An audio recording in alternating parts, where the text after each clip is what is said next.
Local वाहतुकीवर परिणाम झालेला आहे आणि या संदर्भातले अधिकचे अपडेट्स जाणून घेऊयात आमचे प्रतिनिधी सुनील जाधव यांच्याकडून। सुनील, काय सांगाल?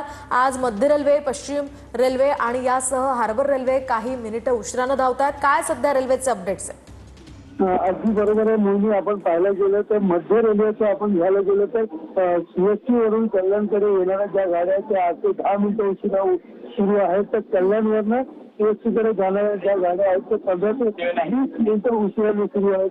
तर दुसरीकडे पाहायला गेलं तर या मध्य रेल्वेसह हार्बर लाईनला देखील याचा फटका बसलेला आहे। एकंदरीत पाहायला गेलं तर सीएसटी वरनं पनवेलकडे जाणाऱ्या ज्या गाड्या आहेत ते 10 मिनिटं उशिराने सुरू आहेत, तर पनवेलवरनं सीएसटी कडे येणाऱ्या गाड्या ज्या आहेत त्या 20 मिनिटांनी सुरू आहेत। त्याचप्रमाणे चर्चगेट ते गोरेगाव या गाड्या देखील उशिराने आपण दोन्ही मार्गाच्या गाड्या ज्या आहेत त्या उशिराने सुरू आहेत। एकंदरीत पाहायला गेलं तर काल ज्या पद्धतीने मुसळधार पाऊस पडला होता व पाऊस पडल्याने मध्य रेल्वे, वेस्टर्न व हार्बर तिन्ही लाईनच्या ज्या रेल्वे सेवा आहेत त्या पूर्णपणे ठप्प झाल्या होत्या। मात्र आज ते वेळापत्रक खोळंबलेलं वेळापत्रक रेल्वे प्रशासनाकडनं नियोजित वेळेवरती आणण्याचा प्रयत्न तो सुरू आहे।